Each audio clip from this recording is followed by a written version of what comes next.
This is the Golden Rule with David Fischer. For the latest information about bail-ins, bailouts, the economic collapse, and much more, go to landmarkgold.com.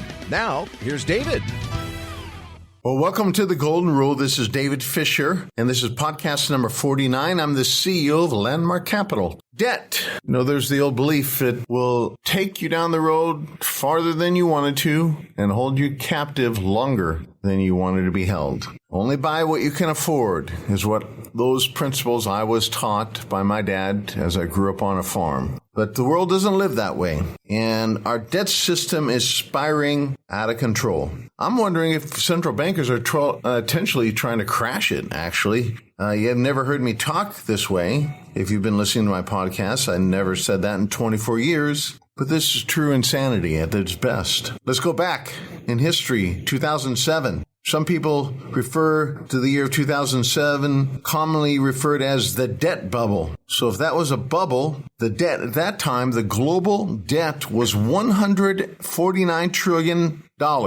Today, 10 years later, it stands at $217 trillion. Put it another way, the world has packed on another $68 trillion in debt since the last debt bubble. In terms of debt to GDP, the world has risen from 276% in 2007, which is an already insane, just totally insane amount, to now 327%. But keep in mind, this debt was created on the back of a low interest rate environment. In the last 10 years, bond yields have fallen dramatically thanks to central banks lowering rates and the markets causing yields to come down to near zero. In some cases were zero, and some even a little bit negative. They were paying you, charging you money to put your money in bank accounts in certain European countries. So now we have a massive debt bubble based upon interest rates at a near record low in the history of many of our lives.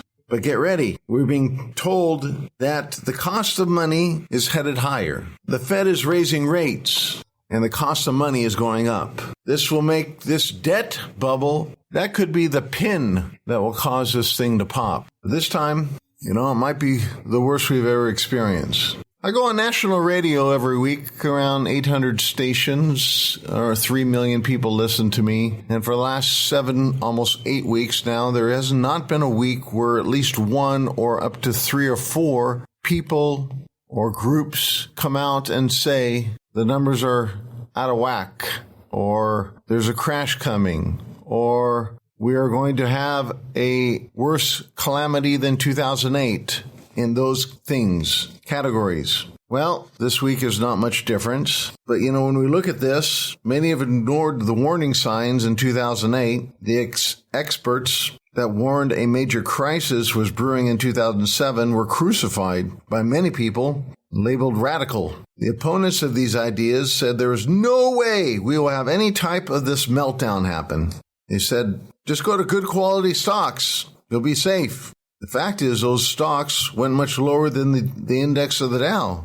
Recently, I'm hearing the same type of verbal tremors that were ringing out prior to 2008. The crucifixion, though, this time is not as robust and as detailed. I guess maybe we've learned from that.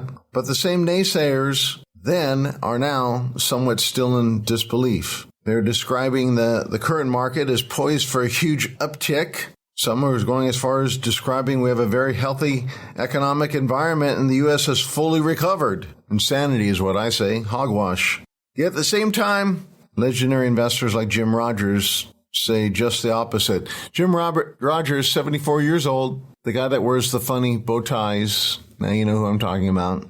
Been on lots of financial news. He's came out and was interviewed in depth. He said, expect the worst crash in our lifetime between now and in the next few years. He said, it's going to be the biggest in my lifetime. It's going to be serious stuff, quote unquote. He cited the market is beyond its healthy timeline of correcting. And here's what he said. Every 4 to 7 years since the beginning of the Republic, we've had a correction. He said, the next time you're going to see government fail, though. Governments fail, So not just one, but multiple. You're going to see countries fall, he said. You're going to see parties disappear. You're going to see institutions that have been around for a long time. He said, look at Lehman Brothers. They had been around for over 150 years. Gone. Not even a memory for most people, he said. You're going to see a lot more of that next time around. He says the next time is between now and a couple years from now.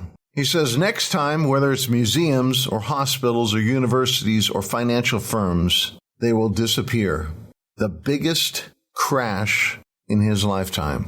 At the same time, the Bank of International Settlements, BIS, also known as the Central Bank of Central Banks, issued a stern warning, said a new financial crisis is brewing and it could hit with vengeance. The end may come to resemble more closely to a financial boom gone wrong, quote unquote. So you have the central bank of all central banks warning about central bank behavior, debt, and the market. About the feds? Well, this week the San Francisco Federal Reserve Bank President John Williams said, quote, the stock market seems to be running pretty much on fumes. It is something that is clearly a risk to the U.S. economy. Some correction there.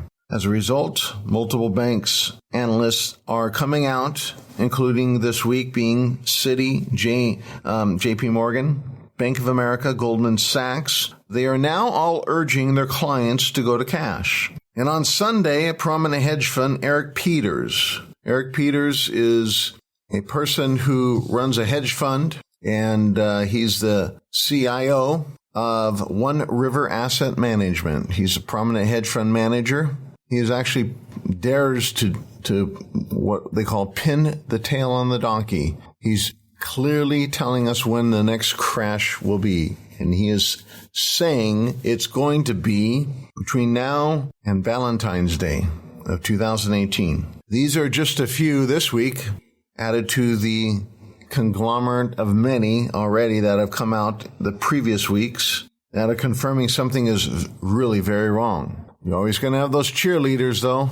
I am not a doom and gloom, the sky is falling, the chicken little, never have been, never will, but we have the signs, and the warning signs are significant. Keep in mind, there has to be a plan to fix this, though, something I've been talking about called a bail-in. Some people, don't turn me off here, listen to me what I'm going to say.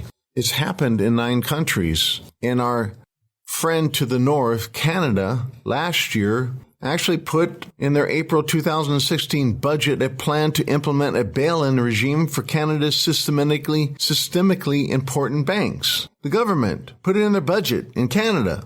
While all these reports were coming out about a market collapse, a market crash, a pullback, everything I just mentioned, Canada came out last Friday, and this is Bloomberg News, mainstream media, proposing 3 new regulations. 1, sets out the scope of liabilities of domestic banks. In other words, it's proposing which banks might need to be covered in the bail-in, if they would be eligible for that. Number 2, sets out the requirements for those banks to follow when issuing bail-in securities. And number 3, updates the process of providing compensation to shareholders and creditors. So in other words, when the bank fails and they seize money from their citizens in Canada, how much are they going to get paid back? The compensation to shareholders and creditors. This is the plan that America has set up also. It's detailed in a report called The Coming Bail-In that I've written in this 6th edition. I encourage you to get it from my company, and will help you understand, get your eyes open, so you can get properly protected, because it's not a matter of if it happens, it's a matter of more when. Who knows? These few pullback in the days this week could be the start of it. All we need is one major bank to get into trouble, and it's systemic because they didn't fix 2008. So if you feel that, diversify, call my company, 877-448-2646 or landmarkgold.com, and get a packet and get educated, find out the laws, see how it's all set up for bail-in in America and all the entities involved. So until next time, this is David Fischer with The Golden Rule, podcast number 49. I'm the CEO of Landmark Capital. Be good. This has been another edition of The Golden Rule with David Fischer.